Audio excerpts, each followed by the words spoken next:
Hello বন্ধুরা, কেমন আছো সবাই? রায় কাহিনীর নতুন একটা ব্লগে সবাইকে ওয়েলকাম। এখন বাজছে 9:10, আমি চলে এলাম নতুন একটা ব্লগ নিয়ে। বাবি পড়ে এসেছে 8:30টায়, বাবির আবার 10টা থেকে পড়া আছে। 8:30 না, 8:35-40। বাবা গেছিল বলে তাড়াতাড়ি হয়ে গেছে। আমি চলে আসছিলাম, বাবির আজকে কোনো বন্ধু যায়নি। আজকে তো টুকটুক পেতেই সমস্যা হতো দেখছি। টুকটুক ধরবে না, টুকটুক তো রিজেক্ট করবে দেখি। ওই তো আঙ্কেল, হ্যাঁ আমি বললাম তোর বাবাকে যে আজকে আনতে যাও, ওর আরেকটা পড়া আছে। আচ্ছা একটা জিনিস, আমি সবসময় জল খাই না, ওখানে রাখা আছে। হ্যাঁ এসো মা। শীতলদা আসেনি? হ্যাঁ এসেছে শীতলদা। মা চললো কালীবাড়ি পুজো দিতে, আস্তে আস্তে নামো।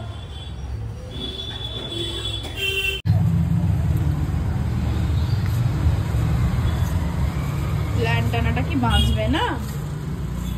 ফুড়িও এসছে, ছোট ফুলও ফুটেছে, দেখি চেষ্টা করা যাক। গাঁদা ফুটেছে আরো অনেক, চলো দেখাই।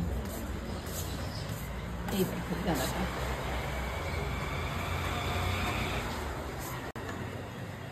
আরো ফুটিবে। দেখি মা টুকটুক পেলো নাকি।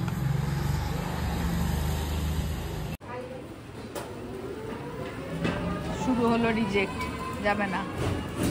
একজন দেখলে কেউ যেতে চায় না।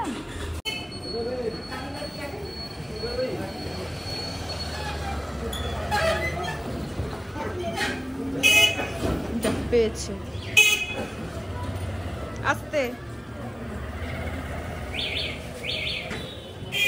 হ্যালো বাবু, খাওয়া না। চলছে যুদ্ধ, চলছে দুধ আর কর্নফ্লেক্সের সঙ্গে। নাক টানছিস কেন রে? চলো টাটা।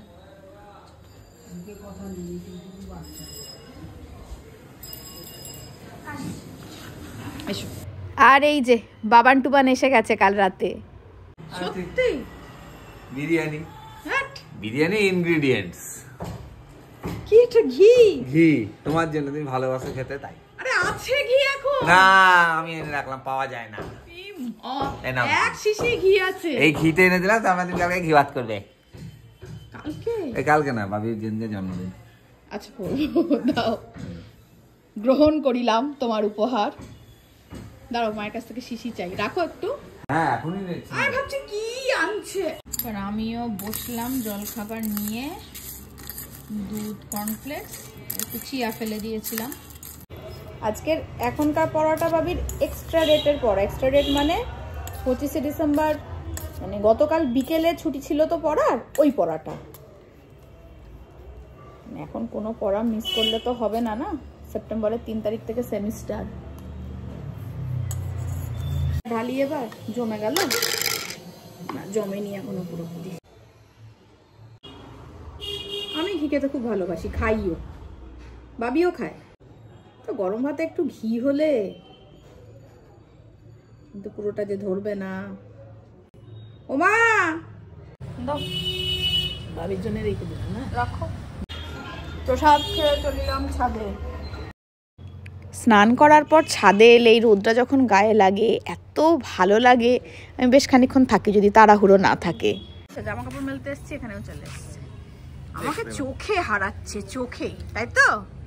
বলুন কি হেতু আগমন? এলাম একটু কেক খাচ্ছি। কেক নিতে এসছিল সত্যি। বলছি শোনো না, ভাবি এখনো আসেনি, বাজলো 12:25। স্যার আজকে অনেকক্ষণই পড়াচ্ছেন, বলেছিল 12টায় ছুটি হয়ে যাবে। মা ফোনও তো করা যাবে না। এই যে এসে গেছে ও আর রূপম। স্যার অনেকটা দেরি করেই ছেড়েছেন, 12:30টায় ছেড়েছেন। টুকটুকে ওঠার পর আমাকে ফোন করেছিল। আসলে ওখানে নেটওয়ার্কটা জ্যাম করা থাকে তো ফোন যায় না, সেজন্য বুঝতেও পারছিলাম না। রূপম নেমে গেল কেন?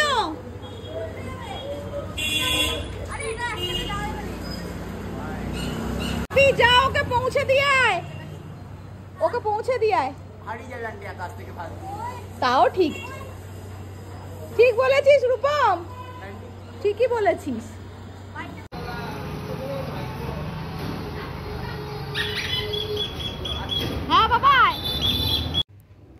এই যে এসে গেছে, এবার একটু বসবে, চা খাবে, তারপর স্নান করতে যাবে। কি বললি? শাকচুন্নি কোথায়? শাকচুন্নিটা কি? বিয়ে বিয়ে ঢুকেছে বাথরুমে, বেরিয়ে তোর কি হবে একবার বুঝতে পেরেছিস?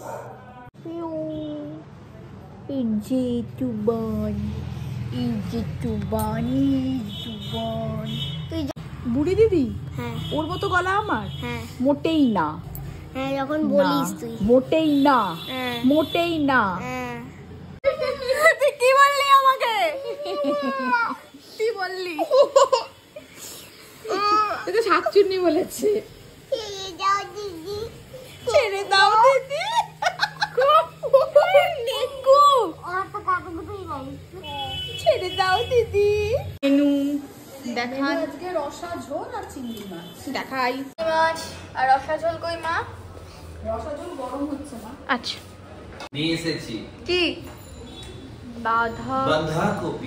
এমনি লেবু দাও। গোবি লায়া হ্যাঁ গোবি হাত দিতে দিচ্ছ না কেন? বাবি খাবে গোবি, এত বড় বাঁধাকপি রাখতে হালকা একদম। আপা ক্যাচ।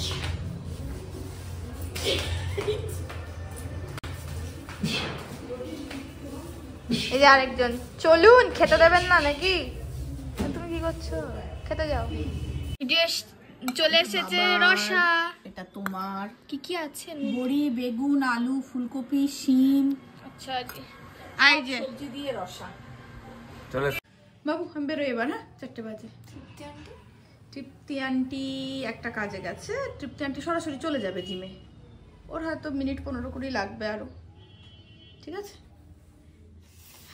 7টা দেখা হবে।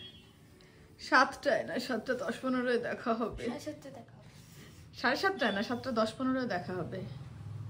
দেখছি আর তো পারবো না, মায়ের কথাতে হ্যাঁ বলে দিই। জিমে চলে এসেছি, আর আমি আসার একদম পরপরই তৃপ্তি ঢুকেছে। আমি আর 2-3 মিনিট দাঁড়িয়ে গেলেই পারতাম। আর আজকে আমরা করছি সবাই হেভি ওয়েট ট্রেনিং। জিম থেকে ফিরতেই টুবানবাবু একবার খোঁজ নিয়ে গেলেন আমি এসেছি কি না। চলে এসেছি জিম থেকে, আর জামা কাপড় শুকাতে শুকাতে অনেক বেলা হয়ে যায়, তো এজন্য কিছু ভাঁজ করা হয়নি। সব শুকিয়ে গেছিলো, তুলে রেখে আমি চলে গিয়েছিলাম। আর বসে বসে ভাঁজ করবো। চা খাওয়া হয়ে গেছে, তবে চা আজকে বুড়ির হাতের খাইনি। মাসিও বাড়ি চলে গেছে। মাসি এখন রোজই বাড়ি চলে যায়। বললো খুব ঠান্ডা পড়ুক বৌমা, তারপর আবার আমি থাকবো। এখন যেতে পারছি, মাঝে মধ্যে যাই, নাহলে অসুবিধা হবে। বেশ তাহলে যাও। আর বুড়ি আজকে আমি জিম থেকে আসার আগেই কাজ করে চলে গেছে, কোথাও একটা যাবে ও। সেজন্য আজকে মাসি বুড়ি কারোর হাতেরই চা না, আমার নিজের হাতের চা। বাবি আসুক, বাবি এলে একটু কফি করব। আমার আবার কেটলির কফিটা খুব ভালো লাগে। আমি মানে ঠান্ডায়, গরমে না, গরমে গেলে চা খাই, গেলে আমি কফিটা খাবোই খাবো। খুবই ভালো করে কফিটা, চিনিটা পরিমিত থাকে তো, খুব বেশি মিষ্টি দেওয়া আমার কফি ভালো লাগে না। এই সিজনে কিন্তু একদিনও গুড়ের চা খাইনি, নলেন গুড়ের চা খাইনি একবারও। অতই তো প্রোগ্রাম ভেবে ভেবে রাখছি যে সন্ধ্যাবেলা একবার বেরোবো, ধুকি খেয়ে আসবো, হচ্ছে আর না।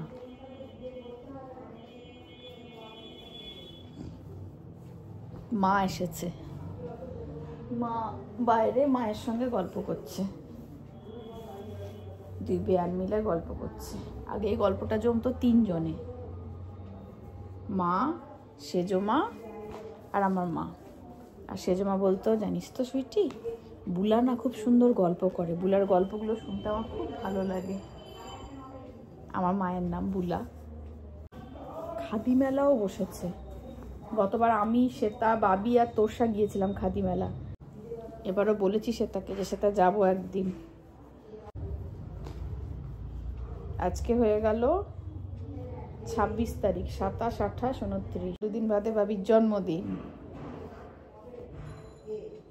যদি বলো দিদি, বাবির জন্মদিনের প্ল্যানিং কি?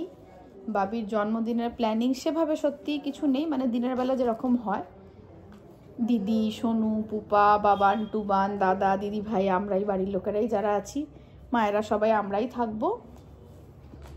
আর রাত্রিবেলা বাইরে কোথাও খেতে যাই না কখনো, কারণ দিনের বেলা অনেক রান্না বান্না হয়, তো আমরা সবাই মিলে খেয়েও সব কিছু শেষ হয় না, থেকে যায় রাত্রিবেলা খাওয়া দাওয়া করি। তা বাবি যখন ছোট ছিল দিনের দিনই রাত্রিবেলা অনুষ্ঠান হতো। বাবির নিজেরই তো বাবির জন্মদিনে 3টে পড়া।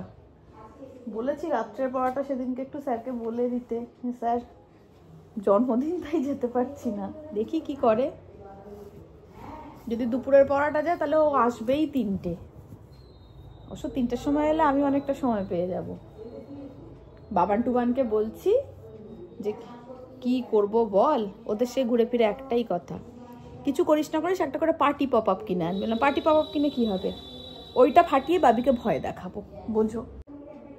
আর বাবির জন্মদিনের গিফট দেখবে বাবি গলায় পরেই আছে। ওটা বাবির জন্মদিন উপলক্ষেই আমি বানিয়ে দিয়েছিলাম, কিন্তু ওরা এত পছন্দ হয়েছে ও তখনই পরে নিয়েছিল, পুজোর সময় বানিয়ে দিয়েছিলাম। তো বাবি ওটা পরেই নিয়েছে, মানে চেনটা না, চেনটা ওর আগে থেকেই ছিল। আমি বাবি লেখা একটা লকেট বানিয়ে দিয়েছিলাম, তো ওই লকেটটা দেখবে বাবি পরেই থাকেন, দেখেছো নিশ্চয়ই সবাই। ওটাই বাবির জন্মদিনের গিফট, ও আগাম পেয়ে গিয়েছিল, ও পরে নিয়েছে।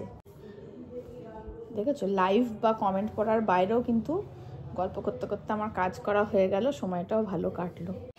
বাবি এসে গেছে, দিদা তোর জন্যই বসে আছে, তোর সঙ্গে দেখা করবে বলে।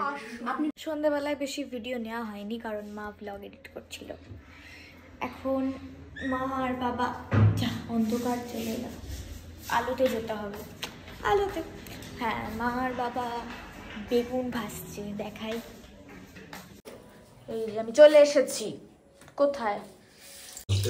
বেগুন। এবার ভাজা হবে একে। মাম্মে, বাবা বাবা রুটি দেওয়া হয়ে আমরা গেছে। সেই এর মতো সেই টকিং অ্যাঞ্জেলার মতো করে বলছি। যা বলছি তাই বলছে। এই যে বাবি। আচ্ছা বাবি পড়তে বসে গেছে। বল তুই ল্যাপটপে কি করিস? অনেকেই জিজ্ঞেস করে যে বাবি ল্যাপটপে কি করে। ল্যাপটপ কেন বাবির লাগে পড়াশোনা করতে গিয়ে? পড়াশোনার যাবতীয় কাজ, মানে যা পিডিএফ আসে বা এইচডাব্লিউ আসে, মানে যেগুলো ফোন থেকে আসে দেখার, ওগুলো স্ক্রিনটা যেহেতু বড়, সেই জন্য আমি ল্যাপটপ থেকে দেখি, না হলে চোখে প্রেশার পড়ে। এটা হচ্ছে মেইন কাজ। তাছাড়া টাইমার দিতে কাজে লাগে। মেইনলি স্ক্রিনটা যেহেতু বড় হয় ল্যাপটপে, ওই জন্য এই ল্যাপটপটা ইউজ হয়। এই জন্য বাবির ল্যাপটপটা লাগে, স্ক্রিনটা বড়, ওর চোখে প্রেশারটা কম পড়ে। রাত্রিবেলা আর আমি বেরোই না, আজকে আবার একটু বেরোলাম। কুয়াশা কিন্তু নেই। আর ব্লগটাও এখানেই শেষ করি, দেখা হচ্ছে পরের একটা নতুন ব্লগে। ততক্ষণের জন্য টাটা।